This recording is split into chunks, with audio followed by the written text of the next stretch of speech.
Aujourd'hui, 6 grands développements préparent le terrain à l'apparition du Dajjal dans le monde. Malheureusement, la plupart des musulmans en restent inconscients. Et le jour où il se manifestera, il sera déjà trop tard pour tout. Le monde se prépare depuis longtemps à sa sortie. Il apparaîtra à un moment où tout semblera en ordre et sous contrôle.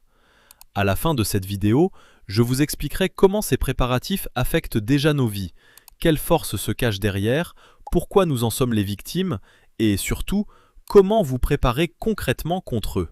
Mais d'abord, si vous voulez vous protéger des plans du Dajjal, abonnez-vous à la chaîne, likez la vidéo, laissez un commentaire et donnez un hype. Première préparation, l'identité numérique.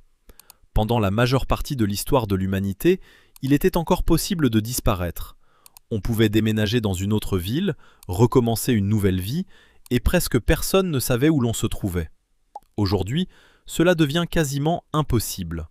Partout dans le monde, les États mettent rapidement en place des systèmes d'identité numérique. L'Union européenne a imposé à ses 27 pays membres l'obligation de proposer un portefeuille d'identité numérique. Le système Aadhaar en Inde a déjà enregistré plus de 1,3 milliard de personnes dans la plus grande base de données biométriques de la planète. Pendant la pandémie de Covid-19, des millions d'individus ont vécu une expérience totalement inédite.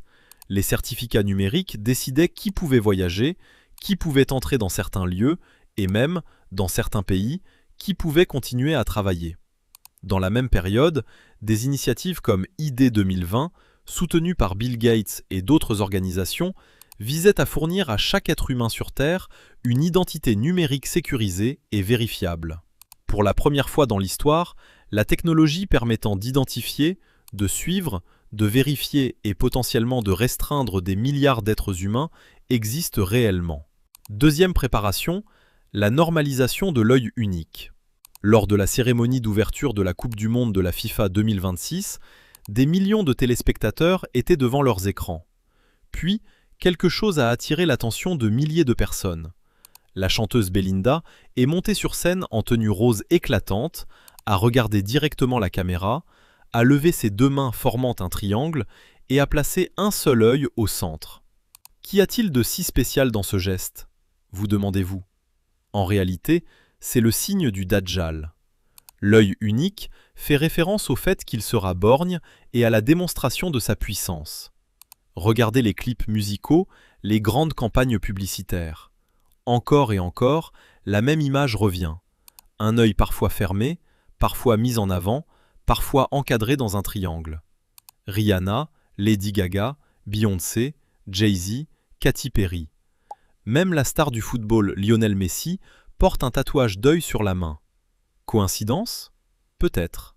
Maintenant, regardez un billet d'1 $. Vous y verrez clairement une pyramide surmontée d'un œil dans un triangle. Au-dessus est écrit Annuit Coeptis, qui signifie « Il a approuvé nos entreprises », et en dessous « Novus Ordo Seclorum », c'est-à-dire « Nouvel ordre mondial », avec la date de 1776 en chiffres romains. Les choses deviennent encore plus intéressantes. Le 1er mai 1776, l'organisation Illuminati a été fondée. Cette société secrète est souvent présentée comme une structure travaillant à la préparation du Dajjal. De manière générale, ces signes sont considérés comme des messages cachés laissés par des sociétés secrètes comme les Illuminati ou par de puissantes élites mondiales. Selon cette théorie, l'œil symbolise la surveillance secrète et la pyramide inachevée, le plan de domination mondiale. Troisième préparation, le contrôle de la nourriture. Imaginez, demain matin vous vous réveillez, vous avez encore de l'argent dans votre poche. Vous entrez dans le supermarché, mais les rayons sont vides. Plus de riz, plus de blé, plus de légumes. Ce n'est pas parce que la nourriture a disparu, mais parce que quelqu'un d'autre décide qui peut en acheter. Cela ressemble à un scénario de film. Pourtant, il y a environ 1400 ans, le prophète Muhammad sallallahu alayhi wa sallam a annoncé dans le hadith authentique de Muslim, numéro 2937, que le Dajjal mettrait l'humanité à l'épreuve par la nourriture. Il ordonnerait au ciel de retenir la pluie et à la terre de retenir ses fruits. Ceux qui le suivront trouveront l'abondance, ceux qui le refuseront souffriront de la faim et de la détresse. Pendant des siècles, cela a semblé impossible. Comment un seul homme pourrait-il influencer l'approvisionnement alimentaire mondial? Mais en regardant le monde d'aujourd'hui, le tableau devient bien plus frappant. L'un des hommes les plus riches de la planète, Bill Gates, est devenu discrètement le plus grand propriétaire privé de terres agricoles aux États-Unis. Il possède environ 242 000 acres répartis dans plusieurs États. Ce qui est intéressant, c'est qu'une partie importante de la production est stockée et ne arrive pas sur le marché. Gates a également investi dans des technologies de conservation des aliments permettant de garder fruits et légumes frais beaucoup plus longtemps. Mais les terres agricoles ne sont qu'une partie de l'histoire. Au fil des années, il a investi des milliards de dollars dans les technologies agricoles, l'agriculture climatiquement responsable et les entreprises de viande cultivée en laboratoire. La viande produite à partir de cellules animales en laboratoire est destinée à remplacer progressivement l'élevage traditionnel. Ses partisans affirment que cela permettra de nourrir une population croissante tout en réduisant les dégâts environnementaux. Les critiques, eux, posent une autre question.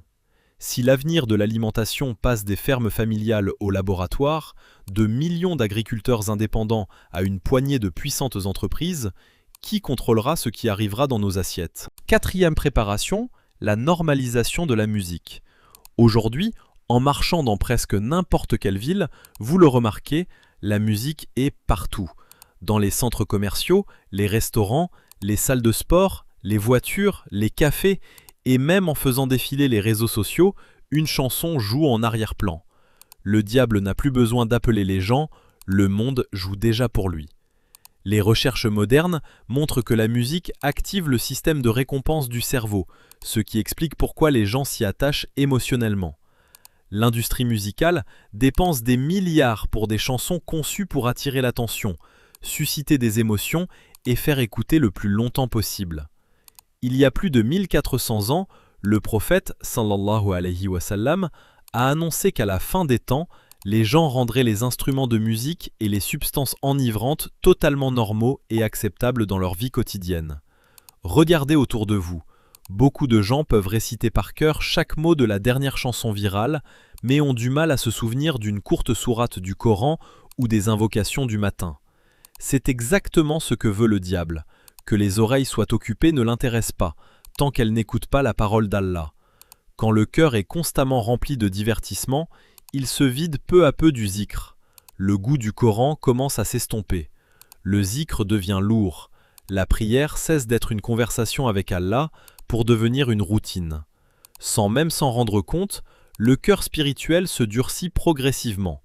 Ce n'est pas parce que la musique endommage physiquement le cœur, mais parce que le diable, en distrayant constamment, éloigne le cœur d'Allah. Un cœur vivant avec le Coran reconnaît la vérité. Un cœur éloigné d'Allah est beaucoup plus vulnérable à la tromperie.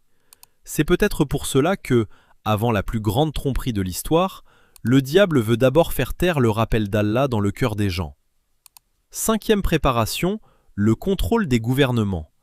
À l'heure actuelle, en particulier dans le monde musulman, presque tous les présidents et premiers ministres apparaissent comme des marionnettes. Le système fonctionne ainsi. Lorsqu'un leader musulman s'oppose ouvertement à de puissants pays comme les États-Unis ou critique fermement Israël, il est rapidement destitué et remplacé par quelqu'un d'autre. Tout remonte à la chute de l'Empire ottoman. Des dirigeants qui collaboraient avec les puissances occidentales se sont vus promettre leur propre royaume, des positions de pouvoir et des États indépendants s'ils se séparaient de l'Empire. Après sa fragmentation, il a été divisé en de nombreux petits pays, chacun plus facilement influençable avec son propre gouvernement. Depuis ce jour, le même schéma se poursuit. Regardez l'exemple du Pakistan. Malgré sa puissance nucléaire, il apparaît faible sur la question de la Palestine, du monde musulman au sens large et de ses propres problèmes internes. Il dépend des crédits du FMI. Les pays du Golfe accueillent des bases américaines. L'Indonésie, la Malaisie et d'autres nations musulmanes présentent un tableau similaire.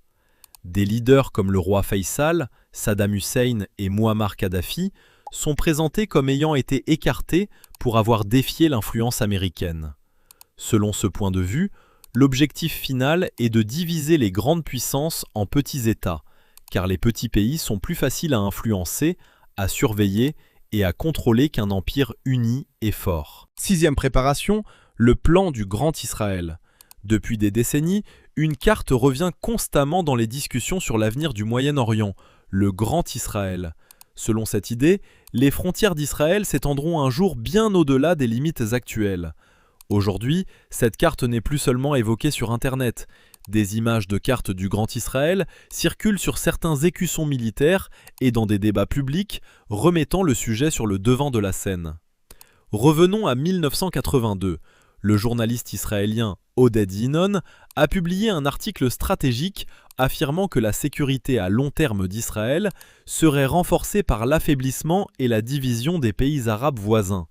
Il a particulièrement cité l'Irak, la Syrie, le Liban, l'Égypte et l'Arabie saoudite. Que s'est-il passé dans les décennies suivantes? Des guerres, des conflits internes, de l'instabilité politique, un pays après l'autre. Puis est venu un moment historique. En 2020, les accords d'Abraham ont normalisé les relations entre Israël et plusieurs pays arabes, alors même que la question palestinienne n'était pas résolue. Comparez tout cela avec ce que le prophète Muhammad sallallahu alayhi wa sallam a raconté. Les hadiths authentiques situent la majeure partie des grands événements de la fin des temps, y compris l'apparition du Dajjal et le retour de Jésus alayhi salam, dans la région d'Al-Sham, qui englobe la Palestine, la Syrie, la Jordanie et le Liban. Personne ne peut affirmer avec certitude que les événements actuels sont la réalisation directe de ces prophéties, mais une chose est claire, la terre dont le prophète a parlé se trouve aujourd'hui au centre de l'attention mondiale. Peut-être que le prophète ne nous a pas avertis au sujet du Dajjal pour nous faire peur, mais pour nous préparer. C'est pourquoi préparez non seulement votre esprit, mais aussi votre cœur, car c'est là que se déroulera la véritable bataille. J'ai réalisé pour vous une vidéo intitulée « Comment apparaît le Dajjal dans chaque religion ?» Regardez-la juste après celle-ci. Et si vous voulez que d'autres vidéos arrivent, abonnez-vous à la chaîne, likez et laissez un commentaire. Assalamu alaikum.